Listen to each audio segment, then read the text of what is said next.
Watch to the end so you can see how I built this interesting cube.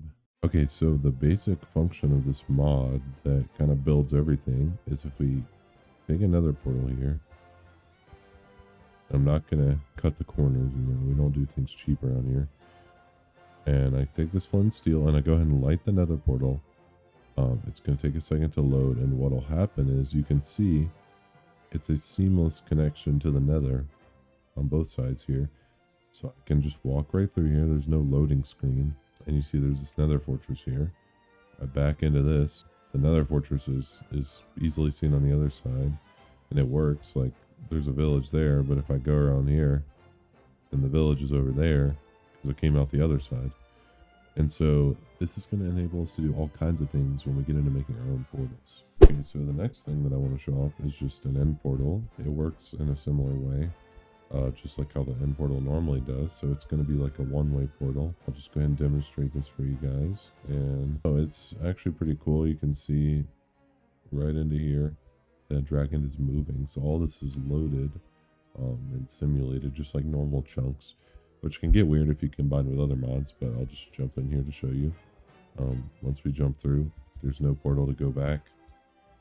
I just kill the ender dragon real fast. See, this one is not a normal portal, which makes sense because it takes you back to where your last home is, whether the spawn or like your bed. So it'd be different for different players. So it's not able to do like an actual portal, but you can create portals yourself between dimensions if you wanted to do that. Okay, so here's where we get into the next function of the command. So if you go and grab this portal helper block, you can essentially do what you can do with normal end portals where you connect them, but these, they can be in the same dimension. So I'll just do a little example. So I've got one portal here, and I'll just place another one over here, the same size.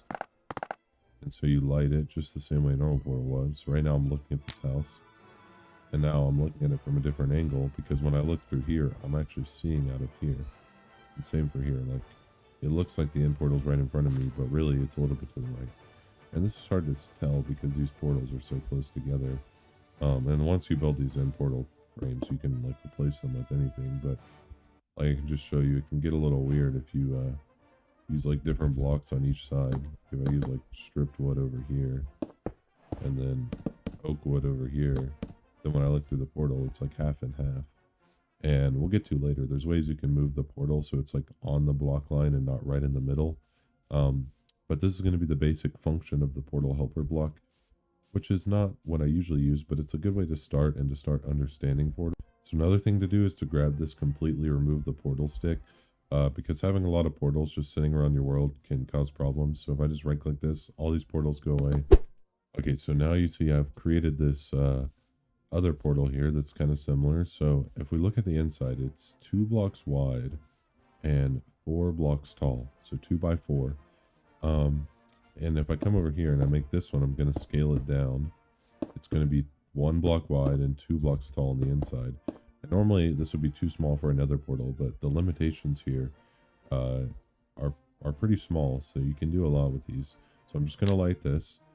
And it might be hard to tell what happened at first, but these 2 portals connected and they're different size. So when you're using the helper like this, you need the scale to be similar in a way. Like this is 2 by 4, this is 1 by 2. So this is exactly twice as large on each axis.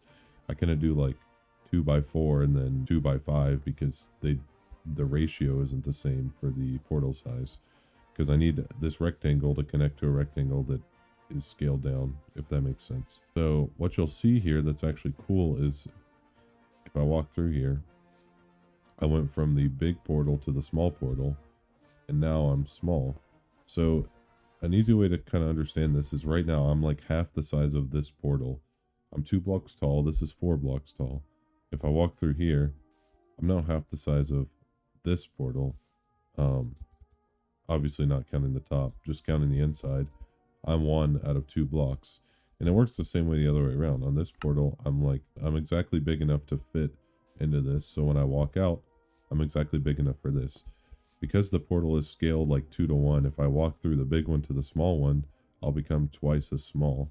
And if I go the other way, I'll become twice as big. And it just keeps working.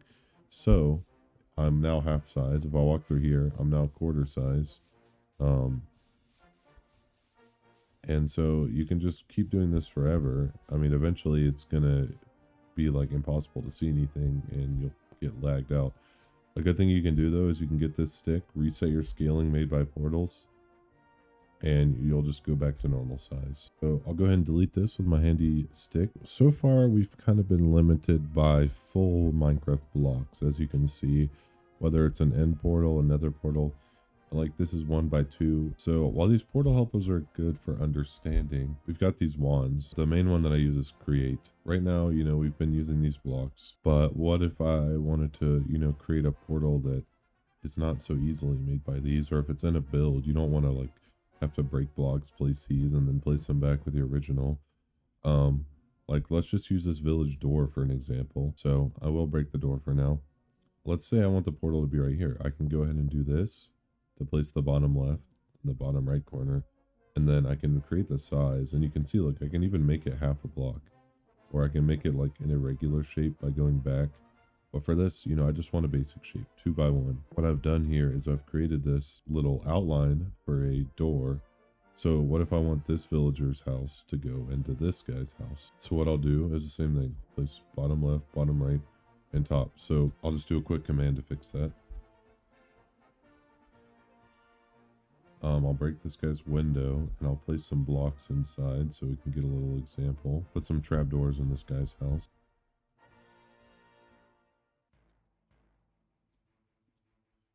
And so now, if we look, no trapdoors. When we walk in, his house is actually over there. You can see where we replaced the window. But now if we walk in this guy's house, we're going to end up in here. And if you look out the window here, you can see that's the other guy's house. I mean, if you weren't really paying attention and you just walked in this guy's house, you wouldn't think anything was wrong. Okay, and so now that we've got this tool here, all we can do is we can make irregularly shaped portals. At least with this, they're going to be squares or cubes, but what we're doing right now is we're going to keep this one a normal shape, and then come over here. I can do like a weird diagonal. You can look in the middle of my screen here. It says width 1.58, like the scale. And the scale's nice. Like it can tell you, like this is one scale. So it's the exact same scale. This is half. This is 2. But if I wanted to do like 1.458 scale, and then I right click this, look now, and I can do like this. And so now, look, when I look through this door, I'm like looking at this, and you'll see when I walk through, it's going to be a little weird. Can't even fit. If I just rotate this along the y-axis, now I'm like looking up at the sky. When I walk through this, it doesn't want to let me, because what's happening is I'm coming out of here, and then the gravity is like sending me back into the portal. But I could probably go through this one. But there is cool things you can do, like if I take this guy's window, let's just say, you know, right now he's looking flat, but if I wanted to, I could come up here,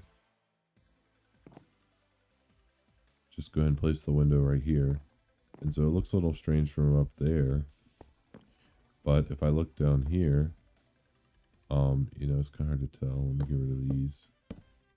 We're actually looking at an aerial view of the house, and if I destroy some roof, I can see myself in the window, which is kind of trippy. And if I was actually small enough to fit in this little cube here, you know, I can't see myself anymore because I'm like right there. I kind of see myself. But you can actually jump through this and then fall, and you could have like an infinite loop. Okay, and so I'll finally show you guys what's in the thumbnail. I promise it's not clickbait. So if we just walk in here, we've got this cube here that is on a little mini table, with each side being different biome. And so this did take a little bit longer to make. Most of it was just building the actual insides. Pretty cool effect. Technically, you can actually jump into these. They're one-way portals. I'm going to make my scale even smaller. Now I can jump into here. And see, this is what I was worried about. Now I'm absolutely massive.